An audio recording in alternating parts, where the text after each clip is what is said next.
धर्म के अधर्म का नाश हो, प्राणियों में सद्भावना हो, विश्व का कल्याण हो। हर हर महादेव।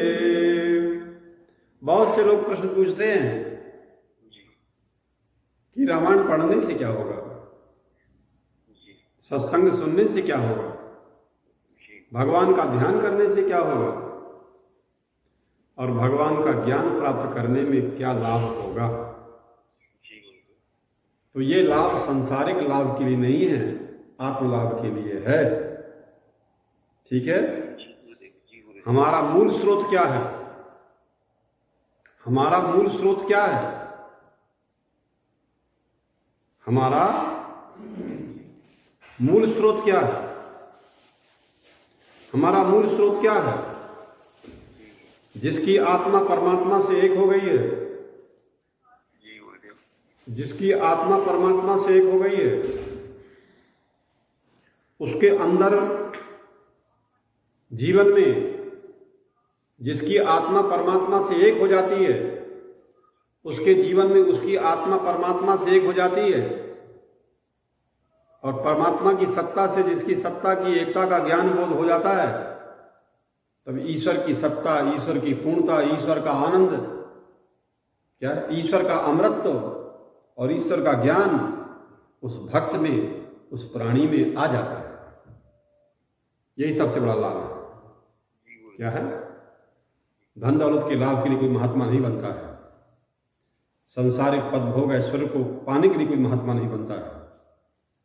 क्या है? मैं ऐसे लोग तो परेशान हूं। क्या है? इसी परम तत्व को प्राप्त करके सच्चिदानंद भाव में स्थित होकर के, जहाँ हम वहीं सच्चिदानंद भाव में हैं, जहाँ हम वहीं पूर्ण हैं। हमें पूर्णता के लिए कुछ पाने की जरूरत नहीं है, और न कुछ करने की जरूरत है कि हम किसी कर्म से, किसी क्रिया से हम पूर्ण होंगे।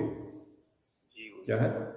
हमें पूर्णता के लिए किसी वस्तु की जरूरत नहीं है, हमें पूर्णता के लिए किसी व्यक्ति की जरूरत नहीं है, हमें पूर्णता के लिए किसी कर्म की जरूरत नहीं है।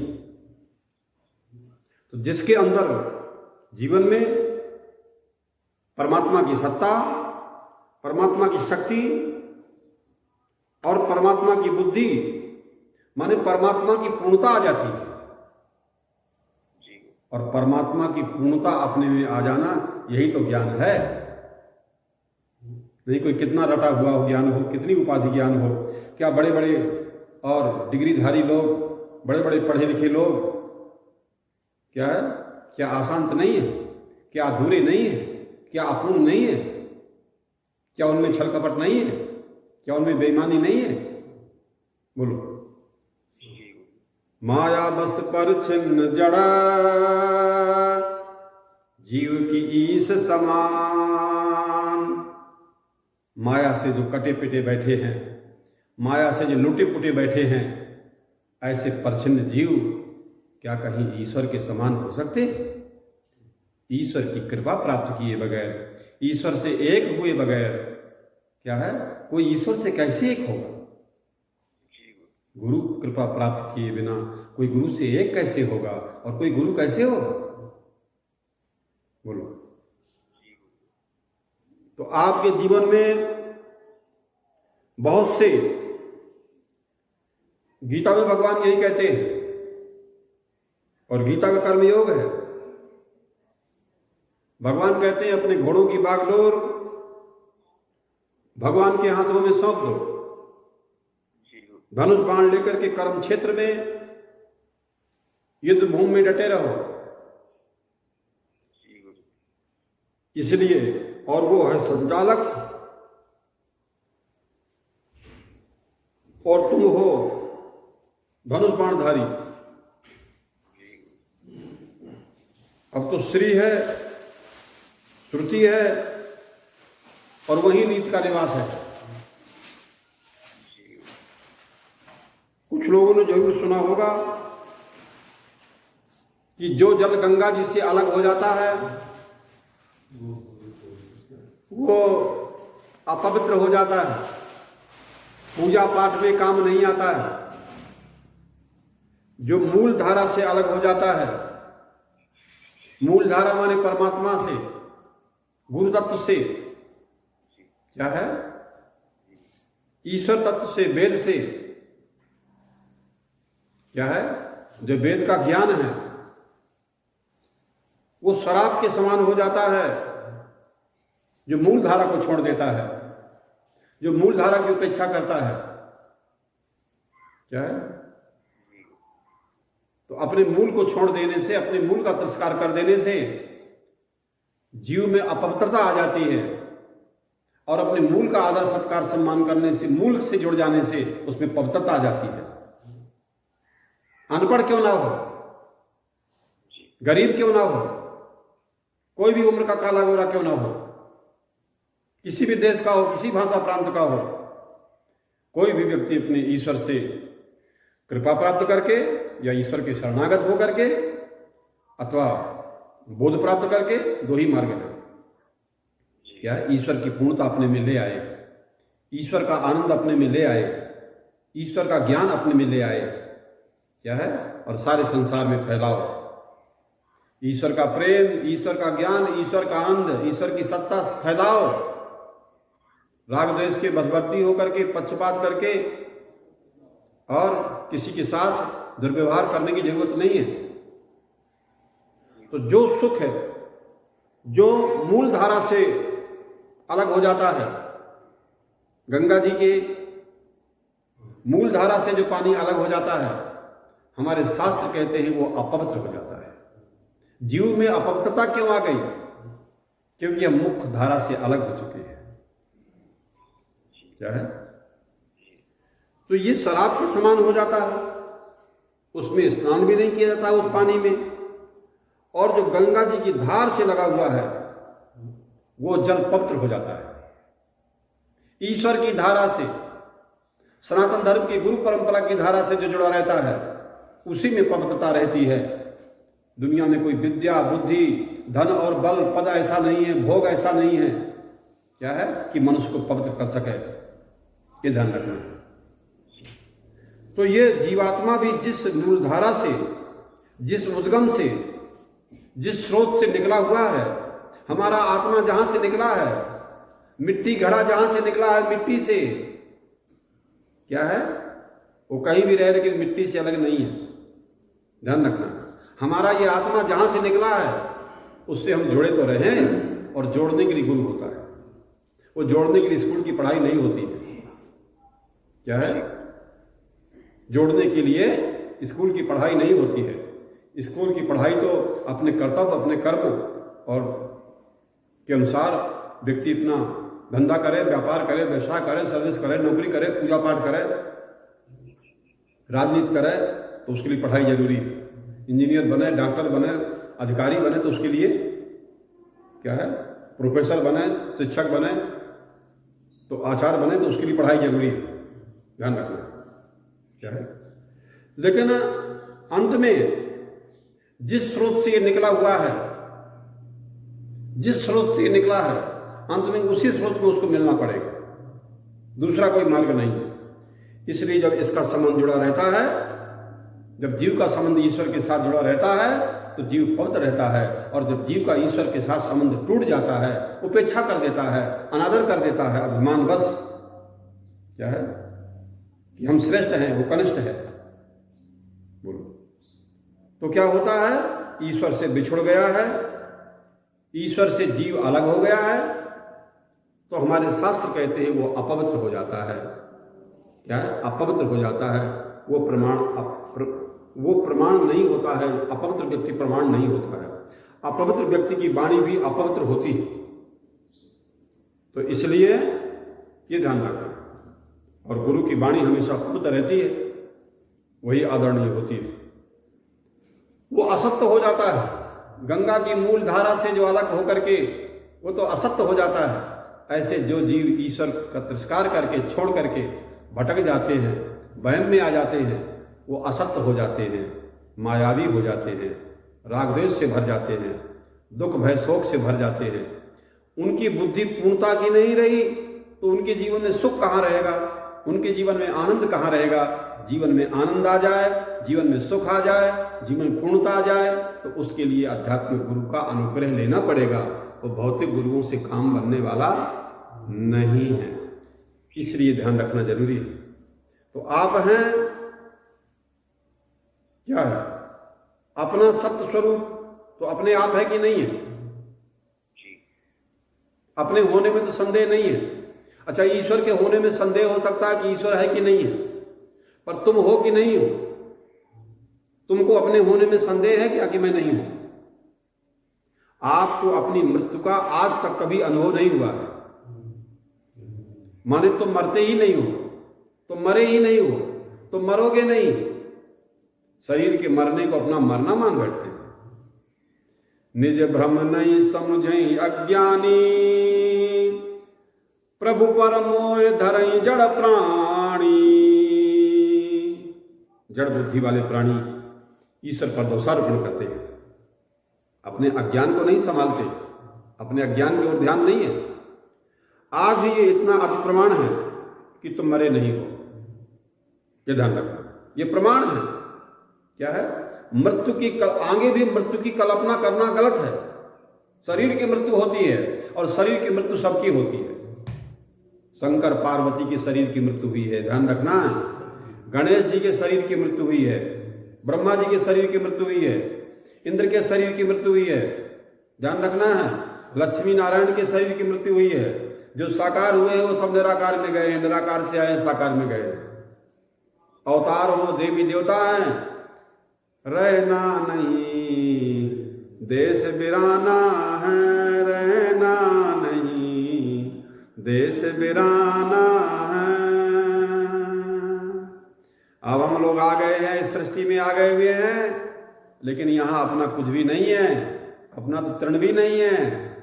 क्या है? सब भगवान का मान करके संभालो कि बिगड़ने न पाए। सबकी सेवा करो, सबको नमस्कार करो, सबका आदर करो, और तो काम बढ़िया अच्छा बन जाएगा। तो तब आपका धर्म है, स्वयं मरने से मत डरो, यही तो आपका धर्म है। स्वयं मरने से मत डरो, यही तो आपका धर्म है। और दूसरों को मरने से मारने के लिए मत डराओ, यही तो धर्म हुआ ना अपना। बोलो, स्वयं सुख से जियो और दूसरों को सुख से जीने दो, यही तो अपना धर्म हुआ। ये चार धर्म आपकी इसलिए हैं कि आप सत्स्वरूप हो, ध्यान रखना। आप कभी अज्ञानी नहीं रहे, नींद में भी अज्ञानी नहीं रहते हम। बोलो, क्योंकि उसमें भी नींद का ज्ञान होता है। इतनी देर तक मैं नींद में रहा, लोग कहते हैं इतनी देर तक मैं नींद में रहा, मैं कुछ नहीं जानता हूं। यह अनुभव आपको कभी नहीं हो सकता है कि मैं कुछ नहीं जानता हूं। अरे नींद का ज्ञान भी तो आपको है। बोलो, तो इसी प्रकार से ना आप अज्ञानी बनो और न दूसरों को बनाओ। स्वयं समझदार रहो और दूसरों की भी समझदारी बढ़े। केवल सुख ही नहीं, दुख भी अपने आप में जीना चाहते हैं। कि सुख में नहीं, दुख में भी आप जीना चाहते हो, सुख में भी आप जीना चाहते हो और दुख में भी आप जीना चाहते हो। दुख कभी ना अपने को हो और ना हम दूसरों को दुख दें, और ना हम स्वयं दुखी हों और ना दूसरे को दुखी करें। ध्यान रखें, स्वयं सुखी रहें और दूसरों को भी सुख देते रहें। सुखी रहो और सुखी रखो, यही तो स्वधर्म है, यही तो आत्मा का धर्म है। बोलो, तो सच पूछो तो आत्मा परमात्मा से अभिन्न है और तुम भी उनसे अलग नहीं हो। तो किसी से फूटो मत और किसी को फोड़ो मत, सबसे मिलकर के रहो और सबसे मिला करके रहो। ये धर्म की कलाएं हैं। सच्चिदानंद अद्वैत ब्रह्म के स्वरूप अनुरूप है ये धर्म। क्या है? तो आपके जीवन में आप अपने जीवन के लिए मकान भी रखो। हर आदमी का मकान भी होना चाहिए, और शहर में तो किराया भी लेना पड़ता है। अन्न भी रखो, वस्त्र भी रखो, और अपनी रक्षा के लिए शस्त्र भी रखो, और औषध भी रखो। ये सब रखना पड़ेगा, नहीं रखना पड़ेगा? पर जो चीज हमको मिलनी चाहिए वही दूसरों को भी मिलना चाहिए। आप अपने ज्ञान की वृद्धि के लिए पाठशाला जाओ, क्या है, अध्ययन करो, पुस्तक रखो, रामायण का स्वाध्याय करो, समझदार लोगों का संग करो। पर ये समझदारी सबकी बढ़नी चाहिए, इस बात का ध्यान रखना है। ध्यान रखना है। आप सुखी रहो, नाचो गाओ बजाओ, मुस्कुराते रहो आनंद में। जो तुमको देखे उसको भी एक बार मुस्कान आ जाए, आनंद आ जाए, तुमको देख करके आदमी प्रसन्न हो जाए। बोलो, जिन देवी देवताओं का हम दर्शन करने जाते हैं उनको देख के हम प्रसन्न हो जाते हैं। अरे प्रसन्नता तो आगे कम से कम, जहां जाके प्रसन्नता हो जाए, हर्ष हो जाए, आनंद में हो जाए, वहां जाना धर्म है। और जहां जाके दुखी हो जाए, रोने लगे, क्या है, राग द्वेष बढ़े, निंदा में परायण हो, किसी का अपमान नुकसान करने की इच्छा पैदा हो जाए, वहां से दूर रहना चाहिए। हमारे शास्त्र में गंधर्व वेद भी है, उसमें नाचने की विद्या है, गाने की विद्या है, बजाने की विद्या है और अभिनय करने की विद्या है। तो ये सब विदेशी, ये विदेशियों का जो राज्य आया ना, तो उसी में थोड़ा कम हो गया। बोलो, और उसके,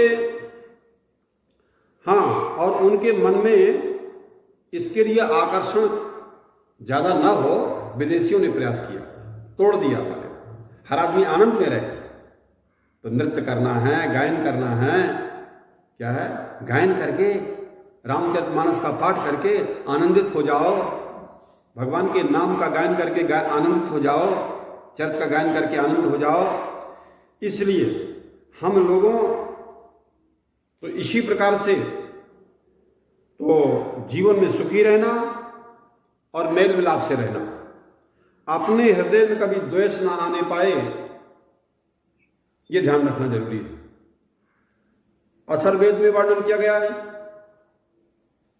कि हमारे मन सबके साथ मिलके चले। बोलो, आपके मन में अच्छी अच्छी भावनाएं भरी हो और आपके मन में किसी के प्रति द्वेष की भावना ना, एक दूसरों से ऐसा प्रेम करो जैसे गौ माता अपने बछड़े से प्रेम करती है। ठीक है, भाई भाई से द्वेष न करे, बहन बहन से द्वेष न करे, मित्र मित्र से द्वेष न करे, परस्पर द्वेष न करें, ये बात वेदों में वर्णन की गई है। अपने दिल में आग लगने से बचाओ, अपने दिल को आग लगाने से बचाओ। पहले अपने दिल में आग लगती है तो बहुत से रोग पैदा होते हैं, बहुत से दोष पैदा होते हैं, और हम अपने दिल को इतना आग लगाते रहते हैं, आग लगाते रहते हैं, अंदर अंदर हम इतना जलते भूनते रहते हैं अपने हृदय में, क्या है कि वही नाना प्रकार कोरोना रोग चल रहा है तो कहीं कोई दूसरा रोग चल रहा है, कहीं कैंसर चलता है तो कहीं कुछ चलता है, कहीं अनाप शनाप कहीं लोग खाए चले जा रहे हैं तो उसका भी असर प्रभाव पड़ता है। तो परमात्मा का स्मरण हमेशा और करोगे तो कोई भी काम करो जिसमें परमात्मा का स्मरण हो जाए, परमात्मा की सेवा के लिए कर्म कर रहे हो, जीव से जितना हो सके उतना नाम लेना है भगवान का, कोई फायदा उठाने के लिए नहीं है, भगवान का नाम फायदा उठाने के लिए नहीं है, गुरु जी का दर्शन करने जाना है तो कोई फायदा उठाने के लिए नहीं है, आनंद में रहने के लिए है। क्या है, बस वहाँ जाके आनंद तो मिलता है, दर्शन करके, वाणी करके, सुन करके, वहाँ की सेवा काम करके आनंद मिलता है। आनंद देती ब्रह्म, ये आनंद ही तो ब्रह्म है। पराधीनता के प्रसन्न रहने की आदत पड़ जाए, बिना किसी पराधीनता के प्रसन्न रहने की आदत बन जाए तो भगवान कहते हैं माम अनुस्मरे युद्धचा, भगवान कहते हैं कि मेरा स्मरण करो और युद्ध करो। युद्ध माने कर्म करो, बिना किसी पराधीनता के आनंद में रहने का अभ्यास कर ले। कोई पराधीनता नहीं किसी व्यक्ति की, किसी वस्तु का, जो प्रकृति वस्तु का दास नहीं, जो किसी प्रकृति का, किसी वस्तु का दास नहीं होता है, वह उसका सुख स्वतंत्र सुख होता है, और स्वतंत्रता परमम पदम, और ये स्वतंत्रता ही तो परम पद है। ये सबको प्राप्त हो, इसलिए गुरु जी का ज्ञान होता है, तो इसलिए तुमको ये ज्ञान दे दिया गया है। इस ज्ञान का आदर करो, और निर्भय रहो, निर्द्वंद्व रहो। क्या है? अपने मन को, हृदय को साफ करने के लिए क्या दवा है? बस भगवान का स्मरण, रामायण का पाठ, बस भगवान का संकीर्तन, भगवान का ध्यान, सच्चिदानंद आत्मा परमात्मा का ध्यान। बस यही अपने को ठीक करने का तरीका है। उससे बहुत से लोग अपने आप ठीक हो जाते हैं, बहुत से बिना दवा के ठीक हो जाते हैं। किसी बातों में लगना पड़ना नहीं, डरवाने से डरो मत, निर्भय रहो। लोग उस खड़ा है, धार्मिक बोलो, धार्मिक बोलो,